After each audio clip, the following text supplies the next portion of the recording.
Assalamualaikum warahmatullahi wabarakatuh. Perkenalan, nama saya Rifda Nurul Ijlihar dengan NIM 1222 12058 dari program studi Tadris Bahasa Indonesia kelas 5B.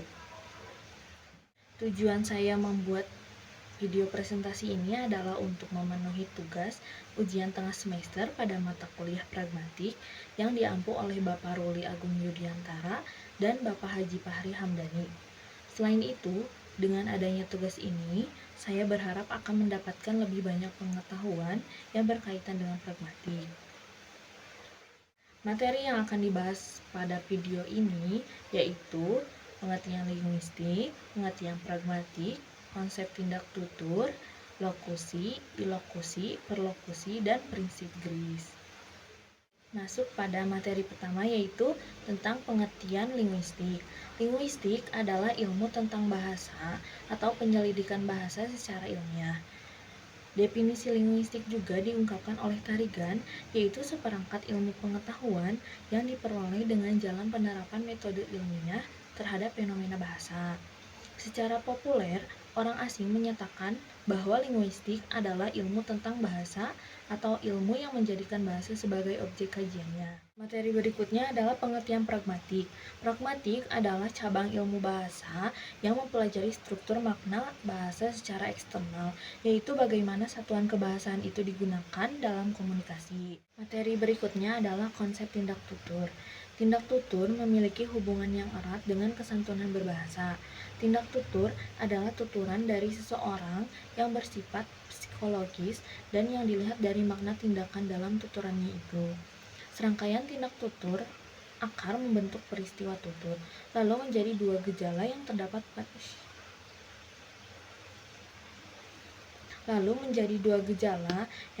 pada satu proses, yakni proses komunikasi. Dilihat dari sudut lain, Abdul Chair membedakan tindak tutur ke dalam dua jenis, yaitu tindak tutur langsung dan tindak tutur tidak langsung. Tindak tutur langsung adalah tindak tutur yang langsung menyatakan sesuatu, sedangkan tindak tutur tidak langsung menyatakan apa adanya tetapi menggunakan bentuk tuturan lain. Contoh tindak tutur langsung, si A mengatakan tolong tutup pintunya.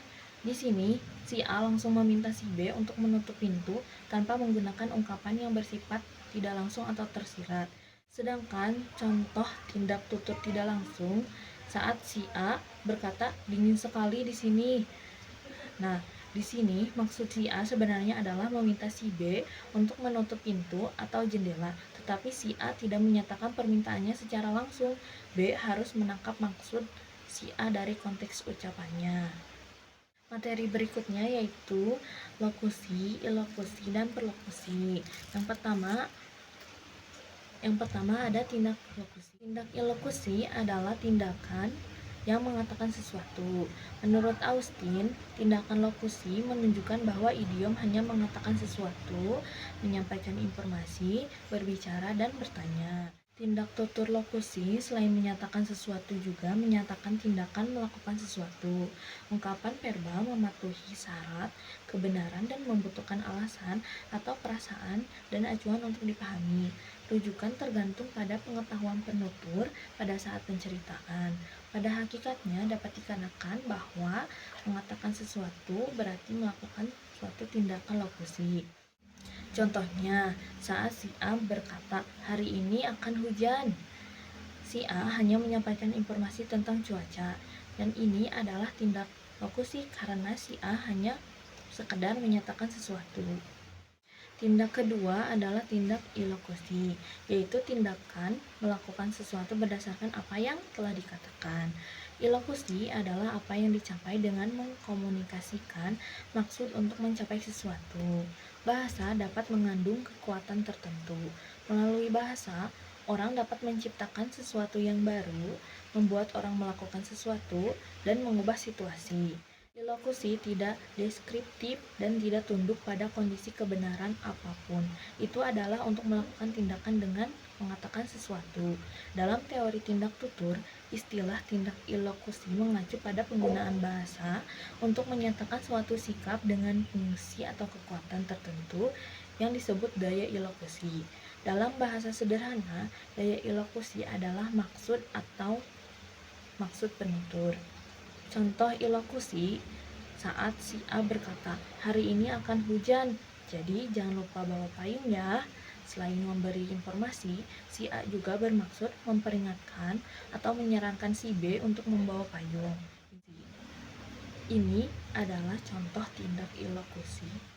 Jenis tindak tutur yang terakhir adalah perlokusi, yaitu tindakan atau keadaan pikiran yang disebabkan oleh atau sebagai akibat dari mengatakan sesuatu.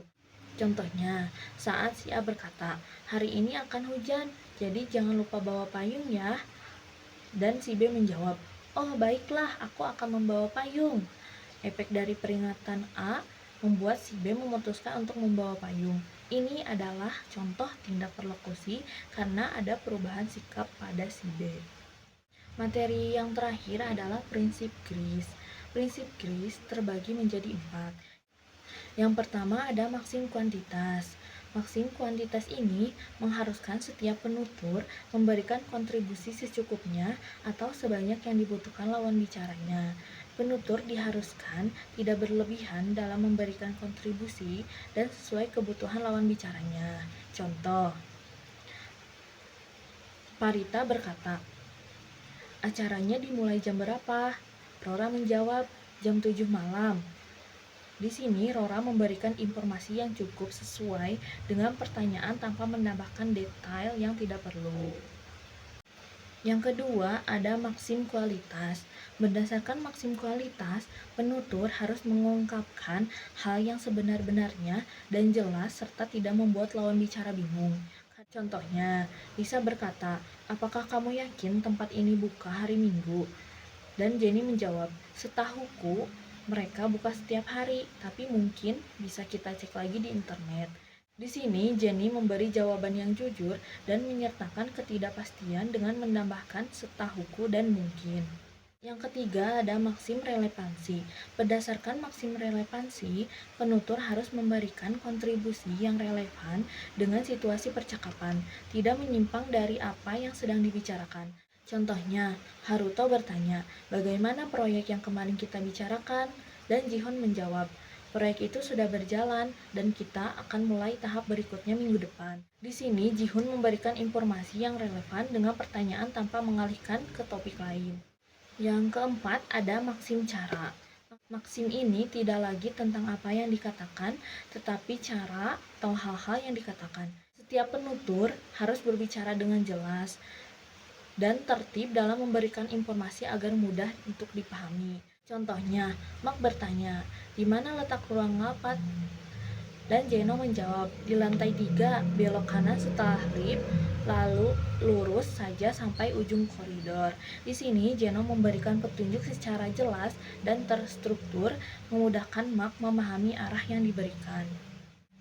Dalam video ini, materi yang dapat disimpulkan yaitu linguistik adalah ilmu yang mempelajari bahasa sebagai alat komunikasi manusia. Salah satu cabangnya yaitu pragmatik yang berfokus pada bagaimana bahasa digunakan dalam konteks tertentu untuk menyampaikan makna sesuai niat penutur. Dalam konsep tindak tutur, terdapat 3 jenis, yaitu tindak lokusi, sekedar menyatakan sesuatu, tindak ilokusi, menyatakan maksud untuk tujuan tertentu, dan tindak perlokusi, efek tuturan terhadap pendengar. Prinsip GRIS juga memperkenalkan 4 maksim untuk menjaga kesantunan. Yang pertama ada maksim kuantitas, yaitu memberikan informasi secukupnya. Yang kedua ada maksim kualitas, yaitu jujur. Yang ketiga ada maksim relevansi. Dan yang keempat ada maksim cara atau penyampaian secara jelas. Memahami pragmatik sangat penting karena kita dapat menangkap maksud sebenarnya dari suatu tuturan, menjaga kesantunan, dan berkomunikasi lebih efektif sesuai konteks dan situasi. Sekian materi yang dapat saya sampaikan. Mohon maaf bila ada kekurangan. Assalamualaikum warahmatullahi wabarakatuh.